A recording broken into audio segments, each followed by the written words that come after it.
நன்றிகளோடு உங்களுடைய செய்தி இங்கே. வணக்கம்.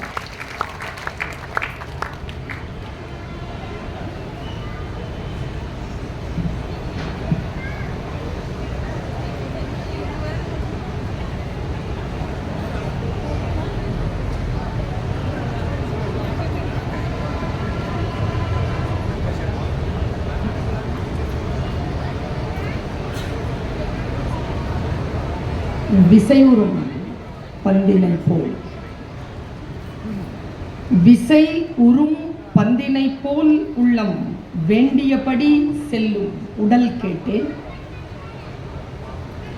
நசையறு மனம் கேட்டேன், நித்தம் நவம் என சுடர்தரும் உயிர் கேட்டேன், அசைவரு மதி கேட்டேன், இதை அருள்வதில் உனக்கெதும் தடையுள்ளதோ, வல்லமைத்தாராயோ இந்த மாநிலம் பயனுற வாழ்வதற்கு.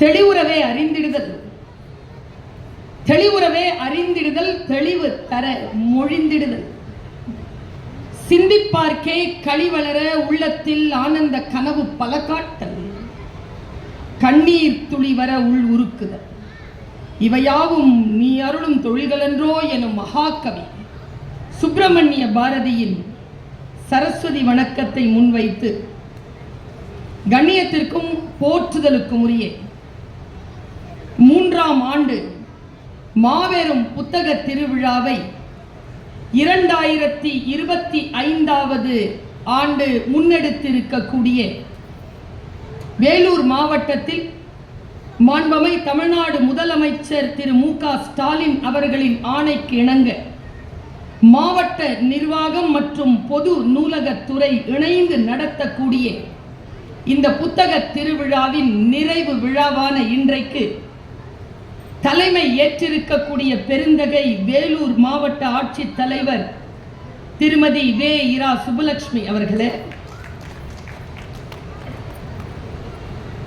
அணைக்கட்டு சட்டமன்ற உறுப்பினர் திரு ஏ.பி. நந்தகுமார் அவர்களே, வேலூர் சட்டமன்ற உறுப்பினர் திரு ப. கார்த்திகேயன் அவர்களே, மாவட்ட ஊராட்சி குழு தலைவர் திட்டக்குழு தலைவர் வேலூர் திரு மு. பாபு அவர்களே, வேலூர் மாநகராட்சியின் துணை மேயர் திரு மா. சுனில்குமார் அவர்களே, மாவட்ட ஊரக வளர்ச்சி முகாமை வேலூர் திட்ட இயக்குனர் திரு நீ. செந்தில் குமரன் அவர்களே, மேடையில் வீற்றிருக்கக்கூடிய மருத்துவர் தில்லைவாணன் அவர்களே, மிக சிறப்பாக இந்த நிகழ்ச்சியை ஒருங்கிணைத்துக் கொண்டிருக்கக்கூடிய அன்பு சகோதரி முனைவர் அமுதா அவர்களே, திரளாக கூடியிருக்கக்கூடிய என் உயிரினும் மேலான தமிழ் உறவுகளே, உங்கள் அத்துணை பேரையும் இந்த நல்ல நேரத்தில் வணங்கி மகிழ்கிறேன். என்ன தலைப்பில் பேச விரும்புகிறீர்கள் என்று ஒரு தொலைபேசி என்னை மாவட்ட நிர்வாகத்தின் மூலமாக அணுகியது. எனக்கு எப்பொழுதும் யாரை பிடிக்கும் என்றால், நீங்கள் இந்த தலைப்பில் பேசுங்கள் என்று தலைப்பு கொடுக்கின்றவர்களை பிடிக்கவே பிடிக்க, நீ எந்த தலைப்பில் பேசுகிறாய் என்று கேட்கின்றவர்களை நிரம்ப பிடிக்கும். மாவட்ட நிர்வாகத்திற்கு என்னுடைய நன்றியும் வணக்கமும் பாராட்டும் வாழ்த்தும். கடிகாரம் ஓடும் முன் ஓடு என்கின்ற தலைப்பில் உங்கள் மத்தியில் சில நிமிடங்கள் உரையாற்றலாம் என்று நிற்கிறேன். இத்தனை பேர் இருக்கிறீர்கள். என்னுடைய பேச்சை தொடர்ந்து காணொளியின் மூலமாக யூடியூப் மூலமாக கண்டு கொண்டே இருக்கிறீர்கள். எது பேசினாலும் நீங்கள் இதை பேசினதை நான் ஏற்கனவே கேட்டிருக்கேன் என்று சொல்லக்கூடியவர்கள் தான் என் அவைக்கு வருகிறார்கள். அதனால் தம்பி கொஞ்சம் நகர்ந்துக்கணும், நீங்கள் ஒரு 30 பேரை மறைக்கிறீங்க.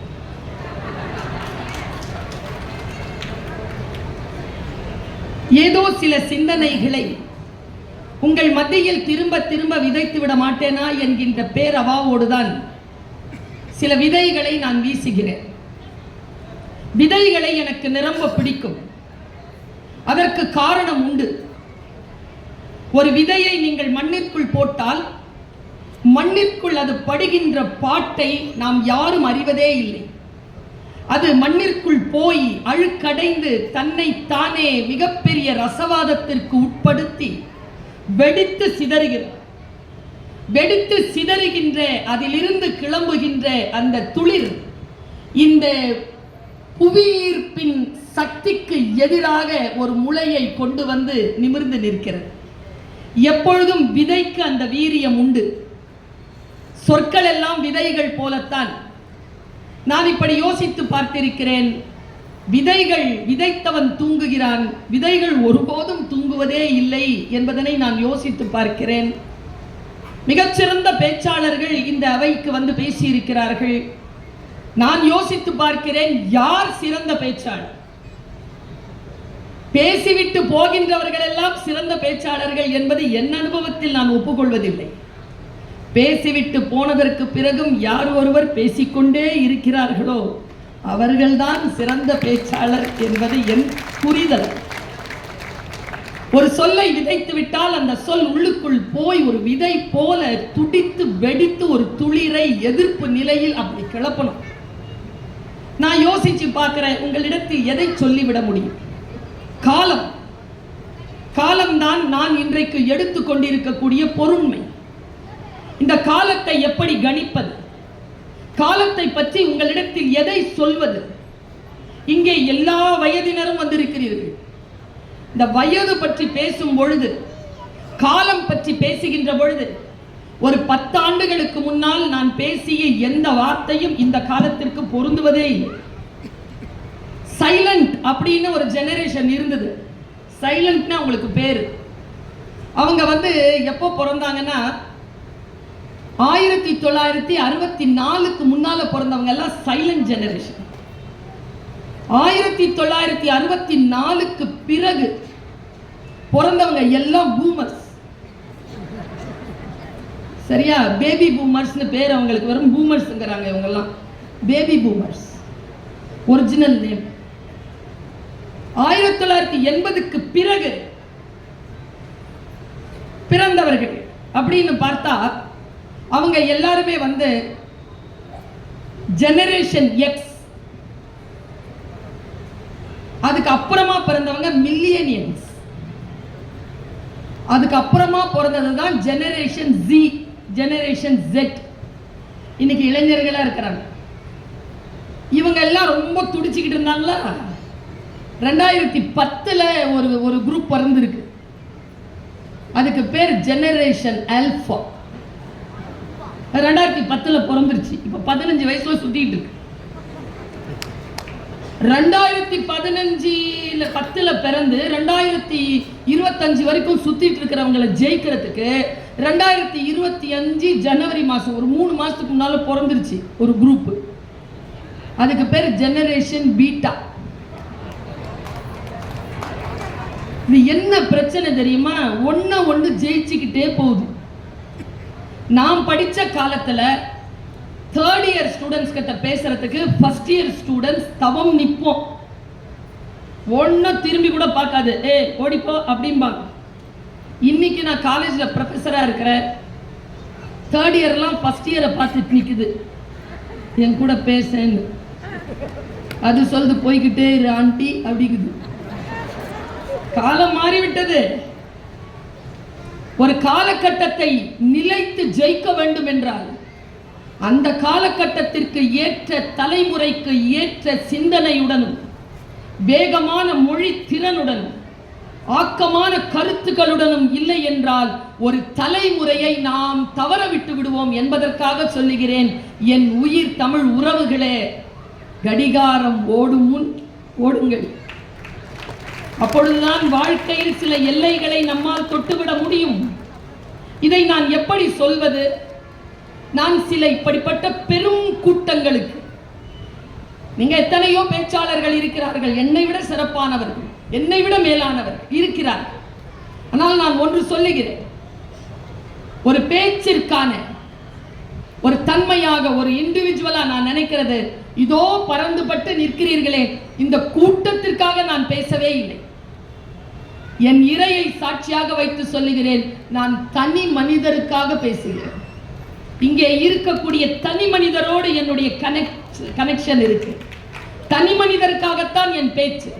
உங்களில் ஒருவர் தியானம், ஒருவர் கவனம் குறைந்தாலும் அது என் பேச்சு வெற்றியடையாமல் போவதற்கான வாய்ப்பு இருக்கிறது என்பதற்காக உங்கள் அத்துணை பேருடைய கவனத்தையும் கவர்ந்து நான் இதை சொல்லுகிறேன். அம்மா மாவட்ட ஆட்சியர் மகிழ்வார்கள் நான் இதை சொன்னால். என்னுடைய ஆசிரியர் பணி வாழ்க்கையில் நான் 25 ஆண்டுகளை நிறைவு செய்து இந்த ஆண்டு உங்கள் முன்னால் வெள்ளி விழா நாயகியாக நிற்கிறேன். அதுல இன்னொரு சிறப்பு என்னன்னா, என் கிளாஸ்ல யாரும் ஃபெயில் ஆனதில்லை. ஏன்னா நான் கிளாஸ்க்கு பாடம் எடுக்கிறவ இல்லை, இண்டிவிஜுவலுக்கு எடுக்கிறவ. ஃபெயிலாக விட்டதில்லை, விடுறதில்லை.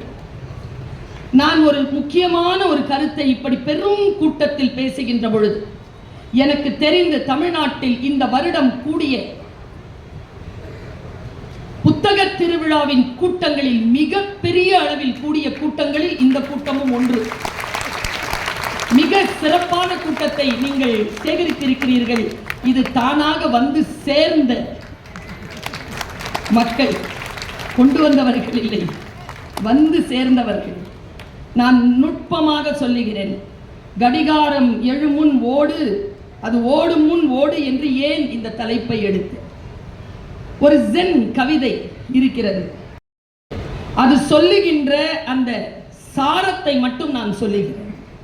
அந்த ஜென் கவிதை இப்படி சொல்கிறது: உன் தலையணைக்கு கீழே ஒவ்வொரு நாள் அதிகாலையும் 24 தங்க நாணயங்களை இயற்கை வைக்கிறது. நீ அந்த நாணயங்களை எப்படி வேண்டுமானாலும் செலவழிக்கலாம். ஆனால் ஒன்றை மட்டும் நினைவில் வைத்துக்கொள், அந்த நாணயம் வைக்கின்ற இயற்கை எப்பொழுது அதை வைப்பதை நிறுத்தும் என்று நமக்கு தெரியாது என்று சொல்லி ஒரு ஜென் கவிதையை நான் படித்தேன். அந்த 24 தங்க நாணயங்கள் என்பது 24 மணி நேரம். ஒரு மனிதனுக்கு கிடைக்கக்கூடிய 24 மணி நேரத்தை நான் எப்படி செலவழிக்கிறேன்? இதோ மாவட்ட ஆட்சியர் இருக்கிறார், சட்டமன்ற உறுப்பினர்கள் இருக்கிறார்கள், சேர்மன் இருக்கிறார்கள், இதோ மருத்துவர் இருக்கிறார், பேராசிரியர், பேச்சாளர், நான் இருக்கிறேன். இங்கே பெரும் பதவிகளில் இருக்கக்கூடியவர்கள் எல்லாம் இருக்கிறார்கள். அவர்களெல்லாம் காலத்தே இந்த பதவிக்கு வர வேண்டும் என்பதற்காக உழைத்தவர்கள். திடீர் என்று எதுவும் கையில் வந்துவிடார். அந்த காலத்தை மிகச்சரியாக யார் பயன்படுத்திக் கொள்கிறோமோ அவர்களுக்கு காலம் சில பரிசுகளை தருகிறது. நான் இப்படி ஒரு புத்தகத்தை வாசித்துக் கொண்டிருந்தேன். உங்கள் புரிதலுக்காக உங்களுடைய சிறுவிரல் பிடித்து உங்கள் சிந்தனையோடு என் பாதைக்கு நான் அழைத்து வருகிறேன். என் உடன் வருவதற்கு சம்மதியுங்கள். ஏனென்றால் நான் சொல்ல போகின்ற விஷயம் மிக மிக கம்பீரமானது, மிக மிக நுட்பமானது. சில பேருக்கு தான் அது புரியும், முக்கியமாக இளம் தலைமுறை. ரொம்ப சந்தோஷம் மேடம், எனக்கு சில கூட்டங்களில் பார்த்தா ஆர்வத்தில் முதியவர்கள் நிறைய பேர் வந்திருப்பார்கள், நான் பாராட்டுகிறேன் அவர்கள். ஆனால் இந்த கூட்டத்தில் முதியவர்களும் கூட இளைஞர்கள் நிறைய பேர் இந்த கூட்டத்திற்கு வந்திருக்கிறார்கள் என்பது நம்முடைய வெற்றி வாசலின் படியை நாம் மிதித்துக் கொண்டிருக்கிறோம் என்பதற்கான சாட்சி. குழந்தைகள் வருவார்கள், அம்மா அப்பா வருவார்கள், இளைஞர்கள் வரமாட்டார்கள். இளைஞர்கள் வந்து உட்கார்ந்து இருக்காங்க. நம்பிராதீங்க மேடம், என்னதான் பேசுதுன்னு பார்க்கலான்னு கூட வந்திருப்பாங்க. நான் நம்புறதே இல்லை. கிளாஸ் லோலியான்னு கேள்விப்பட்டிருக்கீங்களா? தெரியாதா? இன்னைக்கு சொல்லித்தரேன். டீச்சர், அம்மா அப்பா எல்லாரும் தெரிஞ்சிருக்க வேண்டியது, முக்கியமாக மாவட்ட ஆட்சியர் தெரிஞ்சிருக்க வேண்டிய ஒரு வார்த்தை இது. கிளாஸ் லோலியா மேடம் அப்படின்னா என்ன அர்த்தம்னா, நாம ஒன்றை சொல்வோமா, முன்னால் இருக்கிற ஆளுக்கு ஒரு இன்ஸ்ட்ரக்ஷன் கொடுப்போமா, அந்த இன்ஸ்ட்ரக்ஷன் அந்த குழந்தைகிட்ட ஒரு தாய் கொடுக்குறான்னு வச்சுக்கோங்க. உங்கள் வேலைக்கு நான் வரல, தாய் கொடுக்குறான்னு வச்சுக்கோங்க. இங்கே பாரு, சாயந்தரம் 5 மணிக்கு அக்காவுக்கு பொண்ணு பார்க்க வராங்க, நீ காலேஜ்லேருந்து 3:30 மணிக்கெலாம் வந்துரு. பூ வாங்கிட்டு வரணும், ஸ்வீட் வாங்கிட்டு வரணும், எல்லாம் போகணும். அப்பாவை போய் வேலை தளத்துலேருந்து 4:30 மணிக்கு கூப்பிட்டு வரணும். சரியா? கரெக்டாக வந்துரு, கொடுத்த சாப்பாடை சாப்பிடு, எங்கேயும் வேகமாக போகாத, மெதுவாக போ. இது அம்மா சொன்ன இன்ஸ்ட்ரக்ஷன். கிளாஸி லோலியாவுக்கு உட்பட்ட பையனுக்கு அது எப்படி கேட்கும் தெரியுமா? 6 பருக்கிற பரிச்சரை பருக்கு 4 பரே ஆச்சரிய அக்கா மாப்பிள்ள குர்பர கர்பார் நீ கிரபரா ஓ கிரபரா 4 பஜே இப்படிதான் கேட்கும். குழந்தைக்கு அது ஒன்றும் மனசுல புரியாது. நான்லாம் திருக்குறள் நடத்தும் போது ஒரு பிள்ளை இப்படியே பார்த்துட்டு இருக்கோம், நம்மளை பார்க்குற மாதிரி இருக்கும், ஆனால் நம்மளை அது பார்க்கல, கிளாஸில் ஒலியா போய்கிட்டு இருக்குன்னு அர்த்தம். கவனமாக சொற்களை வாங்கி வைத்துக் கொள்ளுங்கள். வாழ்க்கையில் பெரியவர்களை பார்த்து சொல்லுகிறேன், நாம் பேசுவதை ஒருவேளை பிள்ளைகள் கேட்காமல் இருக்கலாம், சில நேரங்களில் கிளாஸில் ஒலியாவாக கூட இருக்கலாம். ஆனால் ஒன்று சொல்லுகிறேன், சில கீ பாயிண்ட்ஸ் புரிஞ்சிடும் உங்களுக்கு. நம் முன்னால் அவர்கள் அதை வெற்றிகரமாக நடத்தி காட்ட மாட்டார்கள். ஒரு ஆசிரியராக சொல்லுகிறேன், அவர்கள் வாழ்க்கையில் அவர்கள் சவால்களை சந்திக்கின்ற பொழுது நாம் சொல்லி தந்த நல்ல விஷயங்கள் அவர்கள் வெற்றி பெறுவதற்காக அவர்களுக்கு பயன்படும் என்பதற்காக நல்ல வார்த்தைகளை நாம் சொல்லிக்கொண்டே இருக்க வேண்டும். சமீபத்தில் நான் ஒரு புத்தகத்தை வாசித்தேன். இந்த பொருளை சொல்றதுக்கு தான் இவ்வளவு பீடிகை, உங்களை தயார் பண்றதுக்காக இவ்வளவு பீடிகையை போட்டேன். அது ஒரு தென்னாப்பிரிக்க எழுத்தாளன் எழுதிய ஒரு புத்தகத்தின் முகப்பு. எப்பவுமே முகப்பு ரொம்ப முக்கியம், அதுதான் நம்மை அழைத்து கொண்டு புத்தகத்திற்குள் செல்லும். நான் அதை வாசிச்சு பார்க்கிறேன். அதன் முதல் வார்த்தை இப்படித்தான் தொடங்கியது: உன் பேரனின் மகன் வறுமையில் வாகனங்கள் இன்றி தெருவில் பசியோடு நடப்பான். இது பெரிய சாபம் தானே சார்? இப்படி யாராவது சொல்லலாமா? உன் பேரனின் மகன் வாகனங்கள் இன்றி வறுமையில் பசியோடு தெருவில் நடப்பான்னு சொல்றாங்க. நால இண்டிவிஜுவலா படிக்கிறவ தானே, எனக்கும் பொருந்தும் தானே. இவன் என் பேரனை மகனை பற்றி எப்படி சொல்ல முடியும்? எங்க அப்பா சைக்கிள்ல போனார், நான் ஸ்கார்பியோல வரேன், என் புள்ள BMW வரும், என் புள்ளனுடைய பேர லம்போகினில வருவான். அதுக்கு அவன் மகன் கண்டிப்பா ஹெலிகாப்டர்ல தான் வந்து இறங்கணும். அது எப்படி வறுமையில் நடப்பான்? என்ன சொல்றான் இந்த ஆளு? அடுத்து படித்தேன், என் காலில் இருந்து தரை நகர்ந்து போனது, அதை அப்படியே உங்களிடத்தில் கடத்துகிறேன்.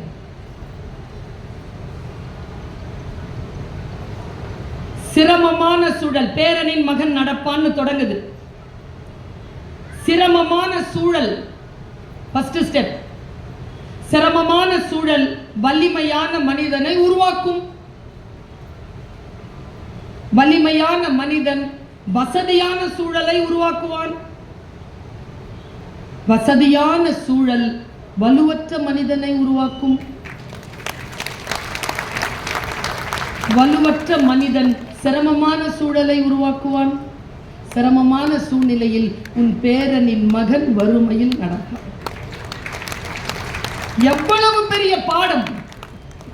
பணம் படைத்தவர்கள், நான் இப்படி சொல்றேங்க, இந்த தலைமுறைக்கு நீங்கள் தர வேண்டியது வசதியான சூழல் இல்லை, வலிமையான சூழல். வலிமையான சூழல் உருவாக்குவதற்கான சூழலை யார் எந்த தலைமுறை உருவாக்குகிறதோ அந்த தலைமுறை தான் மிக வலிமையான ஒரு தலைமுறை உருவாக்கி விட்டு போகும். நான் பல பேரை பார்க்கிறேன். இன்னைக்கு இருக்கிற யங் ஜெனரேஷன் கடிகாரம் ஓடும் முன் ஓடுகிறார்களா? நேர கட்டுப்பாடு இருக்கிறதா அவர்களிடத்தில்? எப்படி அவர்கள் தன்னுடைய வாழ்க்கையை வாழ்ந்து கொண்டிருக்கிறார்கள் என்று யோசித்து பார்க்கின்ற பொழுது மனம் பதறுகிறது. 20 வயதிலேயே 40 வயது இருக்கக்கூடிய முகபாவனையோடு இன்றைக்கு இருக்கிறார்கள் என்றால் மிக முக்கியமான ஒரே வார்த்தை 9 மணிக்கு படுத்து தூங்குறது, 3 மணிக்கு தூங்குறது. கடிகாரம் ஓடும் முன் எப்படி ஓடுவேன்? 4:30 மணிக்கு, 8, 9 மணி, 10 மணி தான் முழிப்பே வருது. இன்றைக்கு நான் வாசித்து பார்க்கிறேன், யோசித்து பார்க்கிறேன். இன்றைய சமூகத்தில் காலத்தை நாம் கணிக்க தவறிவிட்டோம். ஒரு தலைமுறைக்கு காலத்திற்கான இம்பார்ட்டன்ஸ் அது நாம் கொடுக்கவே இல்லை. இப்படி சொல்கிறேன், சரியாக இருக்கிறதான்னு பாருங்க. என்னுடைய கேம்ப்ல ஒரு பொண்ணு 3 மணி ராத்திரி காணோம். தேடுறேன், காணோம் மேடம். எங்கேயும் பார்க்குறேன், காணோம். பார்த்தா மொட்டை மாடியில மேல 3 மணிக்கு பாட்டு கேட்டுட்டு இருக்குது. அடுத்த நாள் கூப்பிட்டு டெர்மினேட் பண்ணிட்டேன், கேம்ப்ல இருந்து வெளியேற்றிட்டேன். அவங்க அம்மா அப்பா சொன்ன விளக்கம் என்ன தெரியுமா? என் பிள்ளை யாரோடையும் பேசல, அதனுடைய போன் எடுத்து பாருங்க, அது தப்பான வீடியோ எதுவும் பார்க்கல, அது பாட்டுக்கு மேல தனிமையில பாட்டு கேட்டுட்டு இருக்கு, உங்களுக்கு என்ன பிரச்சனைன்னு கேட்டுச்சு. நான் சொன்னேன், பெருங்குற்றங்கள்னு சில விஷயங்களை நீங்க வச்சிருக்கிறீங்க. திருடுறது, பொய் சொல்றது, விபச்சாரம் செய்வது, கொலை செய்வது, கொள்ளையடிப்பது, ஊழல் செய்வது என்று ஒரு பெருங்குற்றங்களை வைத்திருக்கிறீர்கள். இது மட்டும்தான் குற்றம் இல்லை. சரியான நேரத்திற்கு தூங்காத குழந்தை குற்றவாளி, சரியான நேரத்திற்கு சாப்பிடாத குழந்தை குற்றவாளி. இந்த குற்றங்கள் அந்த குழந்தைகள் செய்வதற்கு யாரெல்லாம் துணை செய்கிறார்களோ அவர்களும் அந்த குற்றத்தில் பங்கு கொள்கிறார்கள். நேர்மையான ஒழுக்கமான வாழ்க்கை வாழக்கூடியவர்கள் தான் கடிகாரம் எழுவதற்கு முன்னால் எழுந்து ஓடுகிறார்கள். நான் சூட்சுமமா ஒரு விஷயத்தை சொல்லிட்டு போறேன். என்னுடைய பேச்சு எப்படிப்பட்டது தெரியுமா? நீங்க அப்படியே பிரிஞ்சு கிடக்கிற வார்த்தைகளை சேர்த்து வச்சீங்கன்னா அது ஒரு சிலையா இருக்கும், கொலாஜ் மாதிரி தான். நான் ரெண்டு விஷயத்தை சொல்றேன் உங்களுக்கு. செத்து போறாங்கல்ல, என்னன்னு சொல்லுவோம்?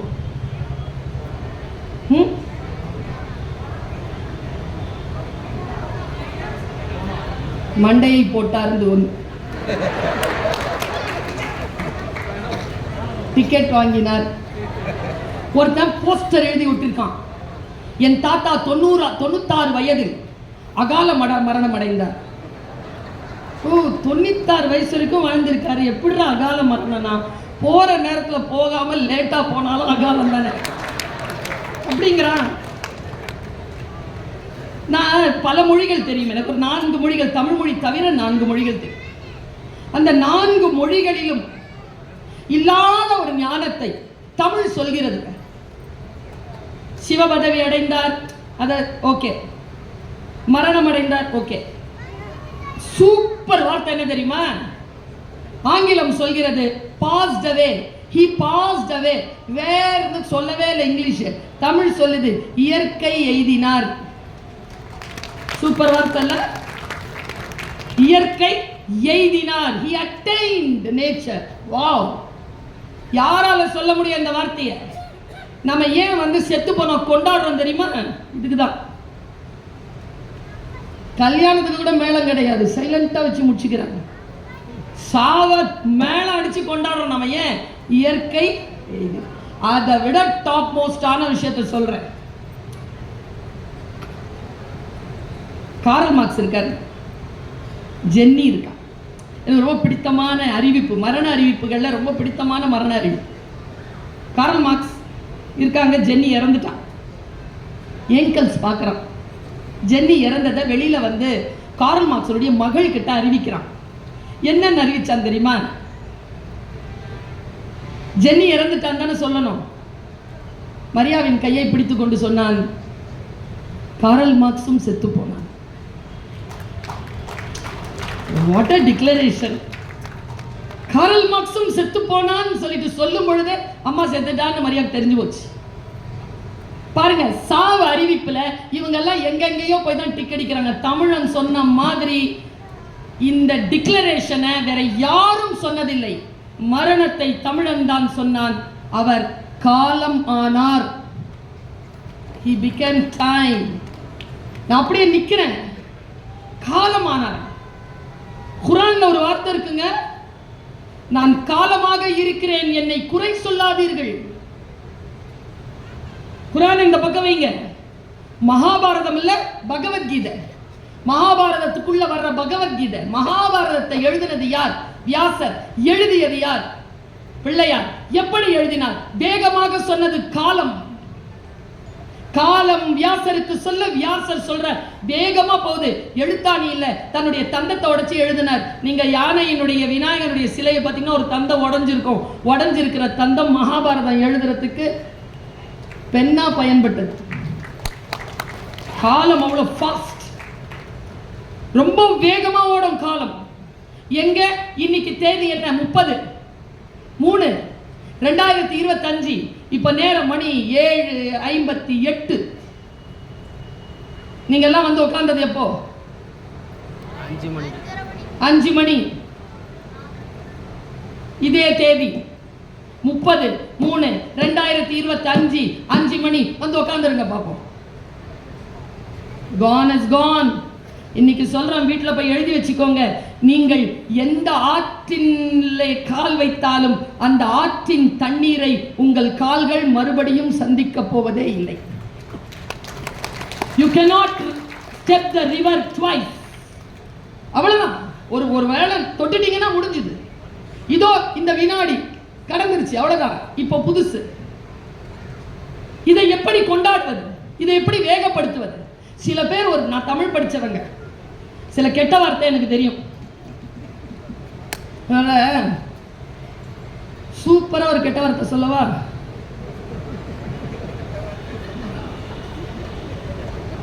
சொல்லலாமா? இங்கிலீஷ் ப்ரொஃபசர் சொல்லலாங்கிறாங்க. Amudha madam English professor. ஊழல் எவ்வளவு பெரிய கெட்ட வார்த்தை தெரியுமா? அது பெரிய கெட்ட வார்த்தைங்க. எப்படி அது கெட்ட வார்த்தையாச்சு? அது எப்படி, அது அந்த வார்த்தை எப்படி பிரிச்சு பார்க்கறது பாருங்க. மண் என்றால் இறுக்கமானது, மண் அல் என்றால் இறுக்கம் தளர்ந்தது, மண் மணல். ஊழ் என்றால் விதிகளுக்கு உட்பட்டது, ஊழல் என்றால் விதிகளுக்கு உட்படாது. சரியான தமிழ்ச்சர். சார் சொன்னார மாத்து இறைன்னு. எனக்கு தெரியல, இது வரைக்கும் எனக்கு தெரியாது. எனக்கு தொல்காப்பியம் சொன்னதான் தெரியும். மாத்திரைனா அளவு.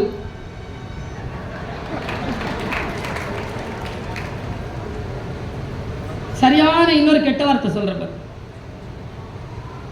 எல்லாரும், மேடம் நல்ல வார்த்தை சொல்லும் போது கூட இவ்வளவு சீரியஸா இல்லை மேடம். கெட்ட வார்த்தை சொல்றது எல்லாம் நிமிந்து பார்க்கறாங்க. சொல்ல போகுது சூப்பர் கெட்ட வார்த்தை, பொழுது போக்கு. நீ இன்னத்துக்கு பொழுத போக்குற, அது சும்மா இருந்தாலே போயிடும்.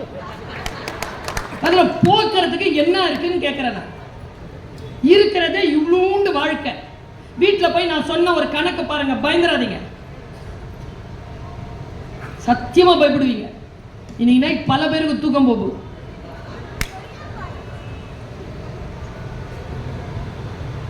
எவ்வளவு நாள் வாழும்? நல்ல 65 65 நல்ல ஆரோக்கியமா போயிட்டு வந்து எழுந்து உட்காந்து நம்ம வேலையை 65 சார். சரி 70ன்னு வச்சுக்கோ, துட்டிக்குதுங்க சிலதுங்க. சரி 70 இன்டு 365 ஈக்குவல் டு 4100 கூட வராது. 24100. 24100 நாள் வாழ்ந்தா 70 வயசு ஆயிடுச்சு.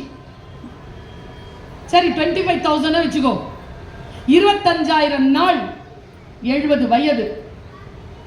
இதுல பயப்படாதீங்க, இப்போ இருக்குல்ல வயசு எவ்வளோப்பா கணக்கு சொல்லிட்டியா? பார்த்துட்டியா? இந்த பசங்களை வச்சுட்டு கிளாஸ் நடத்தவே முடியாது. சொல்லு எவ்வளோ ஆச்சு? 25,000. கரெக்டாக தான் சொன்ன. தமிழ் வார்த்தை இருந்தாலும் தன் கணக்கில் சரியா இருந்திருக்கேன். 25ல் 25,000த்துல இப்போ நீங்க இருக்குல்ல 20 30 35 40 50 எல்லாம் கழிச்சிருக்கு. மீதி எவ்வளோ நாள் இருக்கு? அதில் தூங்குறது, சண்டை போடுறது, டிவி பார்க்கறது, இந்த ரீல்ஸ் பார்க்கறது, அப்புறமா ரோட்டில் டிராஃபிக்கில் மாட்டிக்கிறது கழிச்சிங்க. நான் உண்மையாக சொல்கிறேன், எல்லார் கையில் ஒரு 200-300 நாள் இருக்குது. அவ்வளோதான் இருக்குதான்னு நிறைய பேருக்கு போனஸில் ஓடிட்டு இருக்கு. யாருக்கிட்ட இருக்கு நேரம்? நீ எதுக்கு பொழுத போக்குற? கடிகாரம் ஓடு முன் ஓடு. வாழ்க்கையில் சில இலக்குகளை வைத்து அந்த இலக்குகளை அடைய வேண்டும் என்றார். நான் பயமுறுத்துவதற்காக சொல்லவில்லை. பகவத்கீதையில் ஒரு ஸ்லோகம் வருகிறது. அந்த ஸ்லோகத்தை பார்த்து நான் விக்கித்து போனேன். அதனுடைய தமிழ் படியை படித்து பார்த்தேன். தமிழினுடைய அந்த படி இப்படி சொல்கிறது. ஒருத்தர் இறந்து போனானா, கடவுள் கிட்ட போனானா. கடவுள் கையில் ஒரு பெட்டி வச்சுட்டு இருந்தாரா, அவனை வரவேற்கிறதுக்கு வாப்பான்னு. வாட் இஸ் இன்சைட் தட் பெட்டி? இட் இஸ் யுவர்ஸ் அப்படின்னாராம். எது? கடவுள். பகவத்கீதைன்னு சொன்னதனால இங்கிலீஷ்ல சொல்றேன் madam. What is this? It is yours அப்படின்னாரு. உள்ள இருக்கிறது என் உயிரா? இல்லை, அது என்கிட்ட வந்துருச்சு. என் கல்வியா? அது உலகத்திலேயே போயிடுச்சு. என்னுடைய செல்வமா? பேரே செல்வம், அது எப்படி கூட வரும்? சூப்பரா வச்சிருக்கான் பாருங்க தமிழன் பேர், செல்வம். போயிட்டே இருக்கும். சரியா? நீங்க பயமுறுத்துறதுக்காக சொல்லல, ஆனா சொல்லிட்டு பயமுறுத்திட்டு தான் இருக்கிறேன். 3 தலைமுறைக்கு பின்னால் நீங்கள் சேர்த்து வைத்த எந்த சொத்தும் உங்கள் அடுத்த தலைமுறைக்கு பயன்படாது என்பதனை புரிந்து வைத்துக்கொண்டு வாழ்க்கையில் வேலைகளை நிதானமாக செய்யுங்கள். நான் பல வருஷத்துக்கு முன்னால சொல்லியிருக்கேன், 16 வருஷத்துக்கு முன்னால சொன்ன ஒரு டாலர் போட்டு வந்தேங்க. 4.5 வயசுங்க என் பையனுக்கு. அவன் என்னை பார்த்துக்கல, மம்மி சூப்பர் அப்படின்னா. எதுக்குடான? இன்னும் ஆஃப்டர் 25 இயர்ஸ் டிசைன் அப்படியே இருக்கும். 4.5 வயசுல சொல்றாங்க. அவன் நான் 10 வருஷத்துக்கு அப்புறமா 2 வீலர்ல போயிட்டே இருக்கிறேன். குட் ஷெப்பர்ட் ஸ்கூலுக்கு பக்கத்துல ஒரு இது இருக்குல்ல, சுவர், அதில் எழுதி போட்டிருந்தான் ஒரு வார்த்தை. நான் அது ரொம்ப இதுவாக வச்சிருப்பேன். இந்த டாலர் ஒரு வார்த்தையை பார்த்த உடனே 10 வருஷத்துக்கு முன்னால என் பையன் சொன்னது எனக்கு புரிஞ்சு போச்சு. நீ அநியாயமாக சேர்த்து வைத்து இருப்பதை அனுபவிப்பதற்கு என் ஆசீர்வாதம் கொண்ட ஒருவன் வருவான், கடவுள். ஒருத்தி வருவாள். என் பையன் சொல்லு. அதுல இருந்து நகை வாங்குறதை நிறுத்திட்டேன். நீங்க பாருங்க, நான் என்னுடைய எந்த வீடியோவும் எடுத்து பாருங்க, இந்த ஒத்த செய்தா அதோட நிக்கிறேன். சில ஞானம் வந்து சேர்கின்ற பொழுது பாருங்க, உன் கையில் என்ன இருக்கிறது? செல்வமா? இல்லை. என் உறவுகளா? இல்லை. என் மனைவி, என் காதல் மனைவி, என்னை பெற்ற தாயின் உயிர், பின்ன என்னதான் இருக்கு அந்த பெட்டியில? நான் உனக்கு என்று ஒதுக்கிய காலம். அவ்வளவுதான். யார் ஒருவர் அந்த காலத்தை மிகச்சரியாக அறுவடை செய்து கொள்கிறார்கள்? இங்க இருக்கிற இளைஞர்கள் கிட்ட சொல்றேன், உங்க கிட்ட இருக்கக்கூடிய அற்புதமான விஷயம் காலம், டைம். அது மேடம் கிட்டயோ என் கிட்டயோ இல்ல, நாங்கள் அதை கடந்து வந்திருக்கிறோம். 17 years, 20 years, 21 years, 25 years குள்ள இருக்கிறியா? கடிகாரம் எழுமுன்